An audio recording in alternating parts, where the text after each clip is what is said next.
Chancellor, fellow members of University of Melbourne community, I begin the 2021 Vice-Chancellor's address by acknowledging the traditional custodians of the lands upon which our university stands, the Wurundjeri people, the Boonwurrung people, the Dja Dja Wurrung people, and the Yorta Yorta people. And I pay my respects to Indigenous elders, past, present, and emerging, and I acknowledge all Indigenous members of the university community. As I stand here this evening, the world continues to face serious challenges from the COVID-19 pandemic, and our university is no exception to this. But these world challenges also underline the essential role that the university plays in society's future. I emphasise again that we are and will remain dedicated to a particular vision of our university and society. As I suggested in last year's address, an historic challenge like the present pandemic will bring out the best in us as an institution. It has already done so in very many ways. These include, amongst many others, the extraordinary impact of colleagues at the Peter Doherty Institute and others in the infectious diseases and epidemiological modelling disciplines, the work of the team in Free O2 to address shortages in medical oxygen supply in the developing world, and in a different area, our staff and students volunteering at food banks. More broadly, the generosity of our donors has been exemplary, giving more than $120 million to strategically critical projects over the year, and we have engaged with a further 15,000 alumni for the first time. We have the opportunity, now as last year, to display strong leadership for our community and for our country, in partnership with governments and other agencies, fired by a strong sense of civic duty. One immediate and direct way that I urge every member of the university community to make their contributions is by getting vaccinated against COVID-19 as soon as you possibly can, if you haven't done so already. And encourage others amongst your friends and neighbours to do likewise. The risks associated with vaccination are extremely small and the benefits are huge. We must show leadership here. Even with the great advantage of new vaccines in our favour, the fact remains that the university faces several more years of struggle, and the next period of time will not be easy. We are not yet out of the woods, far from it. Through great efforts by colleagues across every campus, we have managed our financial resources very effectively. Of course, what has been achieved on this score has also required saying farewell to respected colleagues from our staff, and they will be missed. We estimated that we needed to save around $350 million to break even, and through hard work by many dedicated colleagues and some very difficult decisions, we achieved that target. In fact, we slightly exceeded it and were able, therefore, to report a surplus of $8.9 million. But this amount is very small in the context of the size of our revenue stream and the continual investment in the future required in a very large university like ours. The next 2 or 3 years will absolutely depend on the numbers of international students enrolling, decisions by the Commonwealth Government, and other externalities. Being at the mercy of external forces means that it is likely that we will face more challenges. We will have to continue to be responsive and adaptable, and there are likely to be more hard choices for us to make.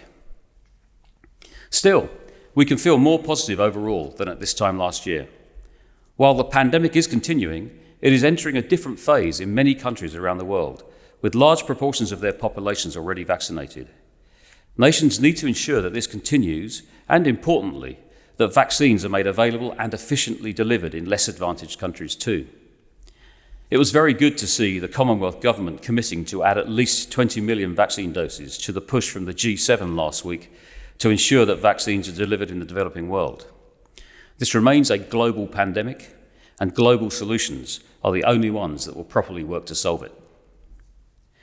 The university is very different from last year in many ways, but the relevance of our purpose in all its fundamental elements remains. I will turn to these elements now, starting with the campus community. When I think of a great campus-based university, I think first and foremost about people. We're a very particular type of community. People of the most diverse kinds come here to develop and grow. Young people starting out on their journeys of discovery, people from very different ethnic and national backgrounds, people holding the most divergent political and religious opinions imaginable. We are a population that includes individuals with an amazing array of abilities and disabilities. With this incredible diversity and a shared focus on learning, communicating and extending knowledge, there is, in my view, nowhere better to be. This is the case in ordinary times, but in these extraordinary times, how much truer this is. Our students want to be back on campus. They have been telling us this all year. This is something that I, too, am very keen to make sure happens. This is not straightforward, given that we may have to face necessary lockdowns or restrictions in the face of new outbreaks.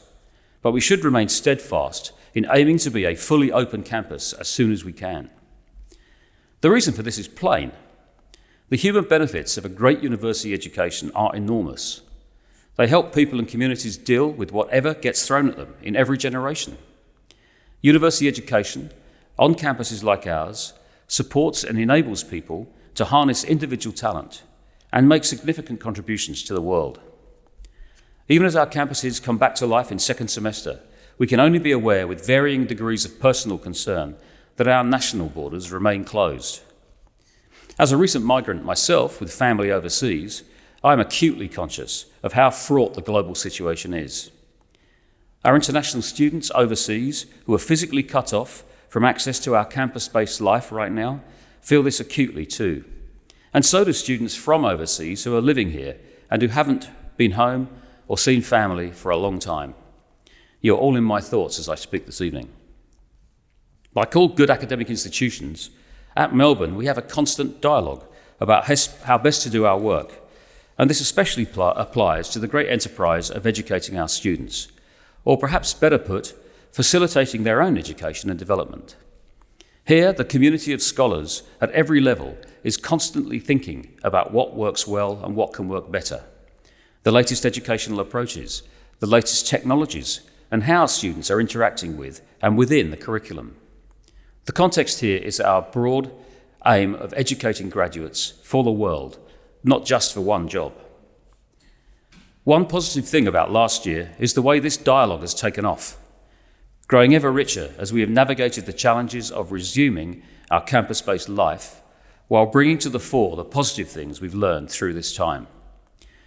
As university people, we should constantly strive to improve how we do things. As the Nobel laureate and director of the Sanger Institute, Professor Sir John Sulston, put it, what is the purpose of being human and alive without doing new things? Here at Melbourne, we are doing new things on the way to delivering university education better.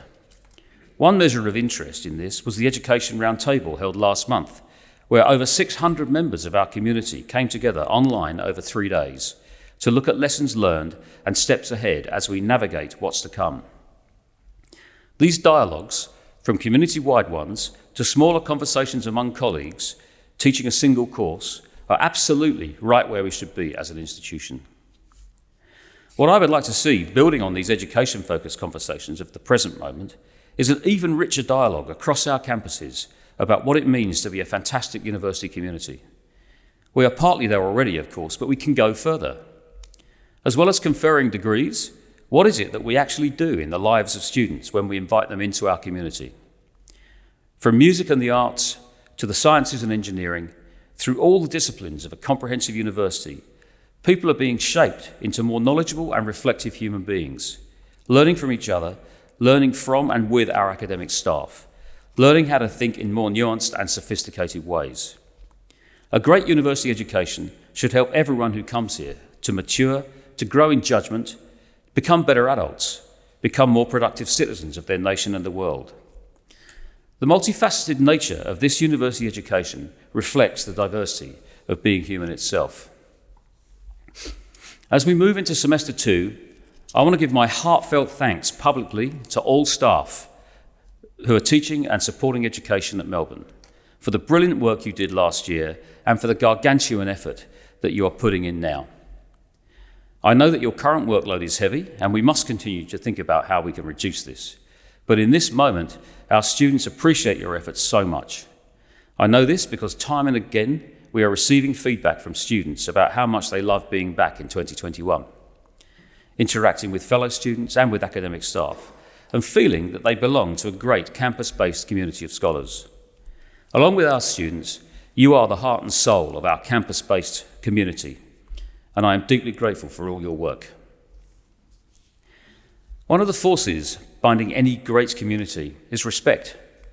As we build for a successful future at Melbourne, we must hold this principle at the forefront of our minds. There are several reasons for this. The most obvious is that we are living through an important cultural moment right now, in which women, and not only women, are raising their voices to demand respect from institutions.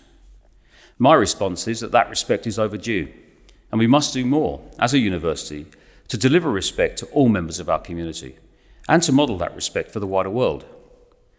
The Women's March for Justice that took place on the 15th of March this year at rallies around Australia to protest against gendered violence was just one illustration of the urgent need for everyone to take action on this score.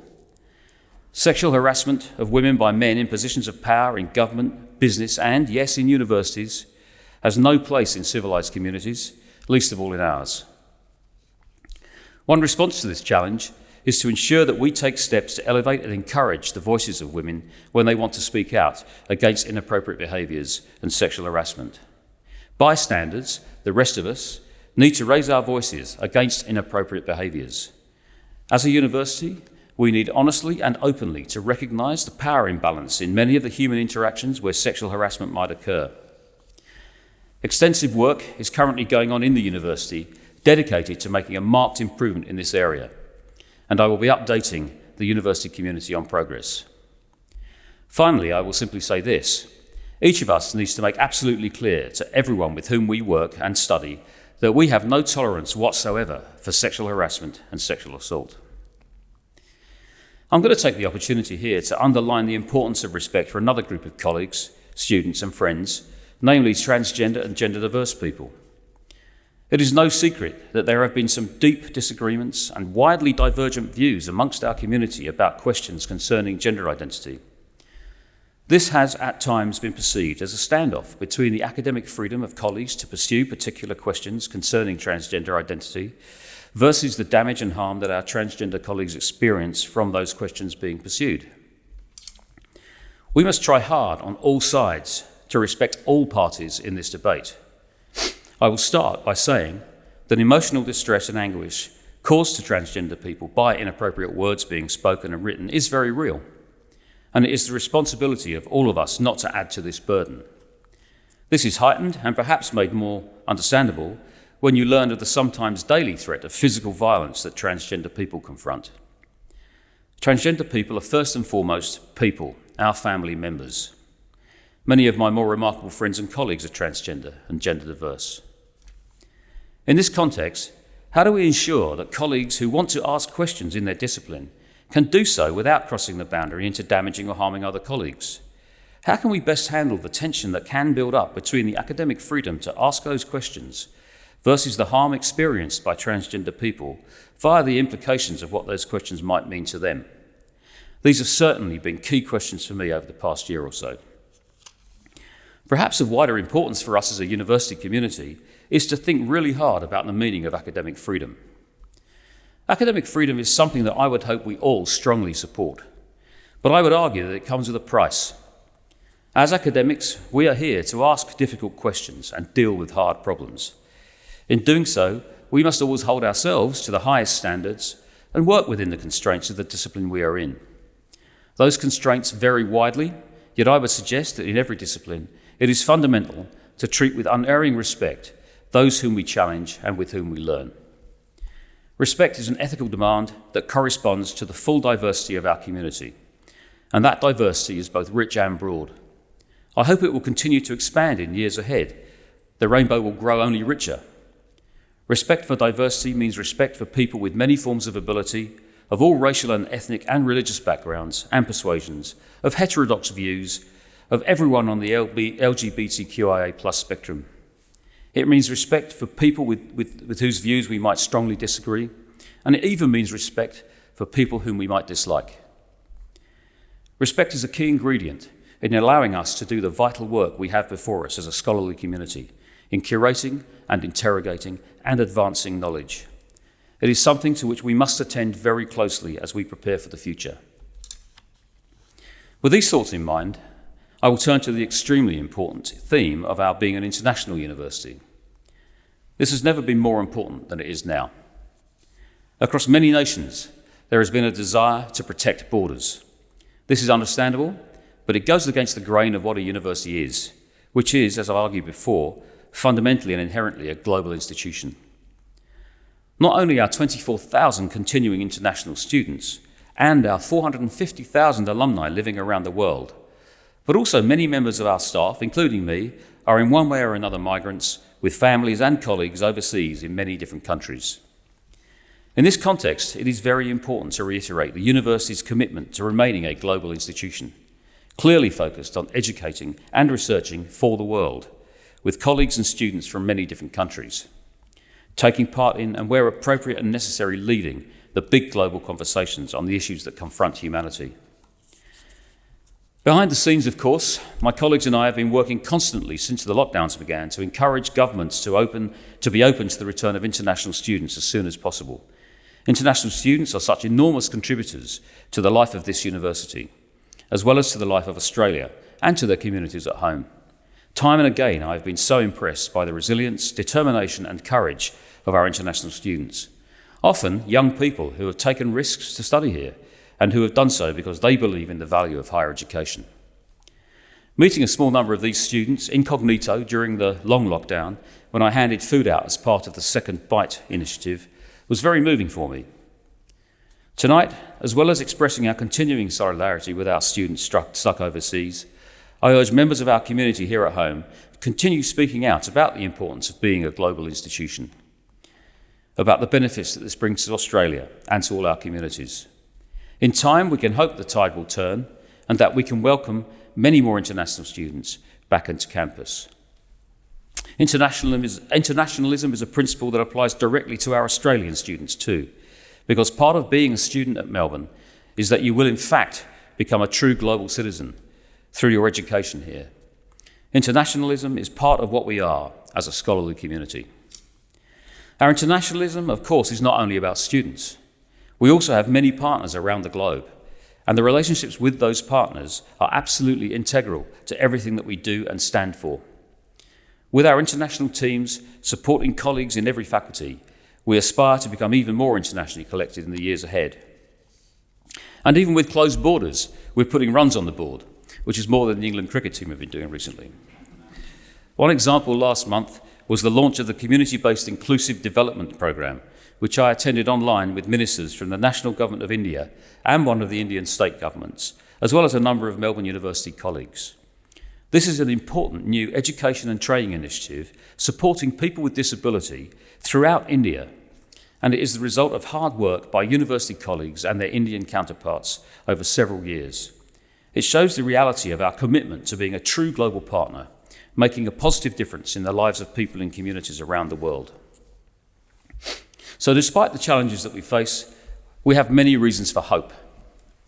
Given my research career, you won't be surprised if I say a word or two about the stunning achievement by scientists worldwide who have contributed to the rapid development and approval of the new COVID-19 vaccines. As a microbiologist who worked on vaccines for years, I watched this development with huge interest and not a little envy. The mRNA technology that underlies several of the vaccines is an enormous breakthrough, which I must note relied completely on many decades of basic curiosity-driven research by scientists in many countries. As university people, we should take pride in telling this story. In March, the newly appointed Minister for Education and Youth stood in this room to launch the government's white paper about commercialisation of research. As I pointed out in introducing the Minister on that occasion, the recent vaccines are a great example of the impact that university research can have. The essential point, though, is that that impact comes from knowledge, both basic and applied, and it is such knowledge that universities specialise in. As I've argued before, universities exist to curate, challenge and develop the canon of knowledge. It's what we do. We have not to be shy in pointing out that at the heart of the vaccine story lies this great endeavour. This is the essential context for the research commercialisation discussion. Research translation, including commercialisation, cannot happen unless you have something to translate. If Australia were to lose its important focus on basic scientific research alongside translational and commercial research, we would ultimately fail. This is a lesson that every successful nation that generates research learned long ago. I also acknowledge that translation is not for everyone. Some research is not obviously translatable, and some colleagues have little interest in translating their research. I completely respect this and support their absolute right to pursue their academic interest. But having said this, I must also point out that I am strongly in favour of translation of research and commercialisation more specifically when necessary and appropriate. For those who don't have a desire to commercialise, or for whom their research appears not to be translatable, I would say that you might in fact still have something that can be put into that pathway to benefit society. Let's find you a partner who will be able to provide the interest and skills that might support you through this process. I also reiterate my view that it is not just desirable to translate research, it is our duty to do so when the opportunity arises. This is not onerous, it is in fact liberating and can open up many other avenues of inquiry and discovery. From a broad policy perspective, we should also keep in clear view the fact that great impact can result from the deep knowledge base constituted by researchers across many disciplines. This knowledge base is a critically important source of advice to governments and others in the community, as has been demonstrated dramatically in the past year and a bit since the onset of COVID-19, with governments at various levels turning instinctively to university researchers for reliable and authoritative advice on extremely difficult and unprecedented public policy decisions. Advice has been provided by university colleagues not just on medical policy, but in many other areas, including housing, wages, domestic violence, mental health, schooling, transport and engineering. Translational work is not specific to one discipline and is certainly not all in the STEM areas. Closely related to this, we should also keep in view the important phenomenon of what might be called meta-translation. This means that to keep Australia's businesses and organisations functioning competitively, the nation needs a steady pipeline of well-educated human talent. Very often, companies are seeking to recruit young people who are educated in how to think, how to deal with uncertainty, how to solve problems, how to contemplate the bigger picture, and how to be adaptable. This is the focus that we should have when educating our students, and this is a true and proper preparation for success in their careers. In this context, clearly the research-infused education produced by universities can be construed as being one of the university sector's most vital translational impacts. A very important part of our community is our cohort of almost 5,000 graduate researchers. These people are the bedrock of the future research workforce, and we must find ways to nurture them. It's interesting to note, a striking estimate, that 70 to 80% of commercialised research involves at least one graduate researcher. Commercialised research at Melbourne is itself a major story that we have not been telling well enough to date. The university has many exciting stories of great research impact happening right now. For example, we can look at our companies associated with research into epilepsy, now worth millions of dollars and employing over 100 people. We can note the world-leading work of our Genomics Innovation Hub in partnership with the global genomics technology company Illumina, which is addressing, among other issues, complex cancer research, and which will certainly generate commercial spin-offs in the years ahead. I can also point to where science meets arts and humanities at the Grimwade Centre for Cultural Materials Conservation, which is achieving outstanding impact, not least in supporting Indigenous culture and knowledge, amongst many other contributions. This is a great example of university people operating in a commercialisation landscape to achieve crucial translational impact in non-profit ways. We're investing more in supporting these translational ventures by our brilliant research community.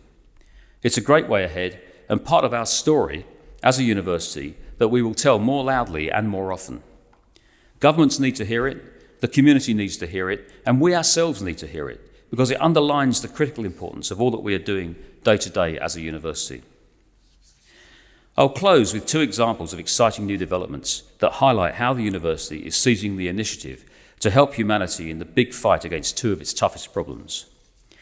The first of these is climate change, and the initiative is Melbourne Climate Futures, which we launched in March. This is a fantastic step forward for the university and will, I'm confident, be significant in the world. Melbourne Climate Futures is a major cross-disciplinary effort that specifically seeks to address an obviously serious global problem. It is about the university stepping up, showing leadership, and clearly standing out among world universities as a community of scholars from many different disciplines who are not afraid to tackle the hardest questions of the day. It recognises that when you have a truly complex and difficult problem, like global warming, the solutions are not simple. They too are complex and require the collaborative input of real experts from many different points on the knowledge compass, from the arts and humanities to the basic and applied sciences to the professional knowledge disciplines. I'm delighted that this initiative is being led by people from the social sciences, with experts in energy, economics, health, waste management, sustainability and other fields being already engaged with the project. And it is connecting to a vital set of global conversations where Melbourne can and should play a true joint leadership role. The same must be said of another initiative, announced just last month, with the launch of the Australian Institute for Infectious Disease, a great joint venture with our partners at the Burnett and Doherty Institutes, and extremely generously supported by the state government. The current pandemic has highlighted anew what has always been a challenge for humanity. Infectious diseases and their devastating impact on individuals, communities, nations and the world are a constant part of our history. We have great expertise in this field here in Australia and particularly at the University of Melbourne. But as with climate change, there is a pressing need to bring together the best minds from everywhere to generate and harness the power of collaboration and goodwill among experts who are united in their desire to once again make a difference in how governments and nations and communities plan for and respond to the major threats that exist for infectious diseases. I'm immensely proud of the collegial efforts that have gone into creating the AIID. The new institute will become a special focal point for the Asia-Pacific region in the ongoing fight against infectious disease, building on the power of co-location and collaboration in one of the world's great biomedical precincts here at Parkville. To conclude, it is easy, perhaps too easy, to focus only on how the world has changed since early 2020. I do not underestimate those changes. They have an impact on the world in large and very obvious ways. They affect the university, also in obvious and often difficult ways. But what remains the same, and indeed grows in importance, is the relevance of our central purpose. We can see that relevance in a high-level way by looking at our strategy, formally adopted just over a year ago, Advancing Melbourne, with its 5 key themes of community, place, education, discovery and global. We can see that relevance also in quite down-to-earth ways, like staff members volunteering to distribute food, and alumni giving generously to support students, like colleagues and students acting spontaneously by speaking out against abuses of power and privilege, like the huge efforts that students and staff make to reach out and support each other, even at times when online contact was the only way to do this. We see it too when colleagues across disciplines think together in visionary ways about how they can do new things so that we as a community can make a positive difference in the world. With such initiatives, as well as the inspiring work of colleagues and students from across every faculty, we are, I think, showing the kind of collaborative leadership that builds on 168 years of public tradition at the University of Melbourne. It is a tradition that has grown only stronger through the trials of the past year, that now crystallises in the commitment we bring to our work in the years to come. Together, then, we can truly look with confidence to the future.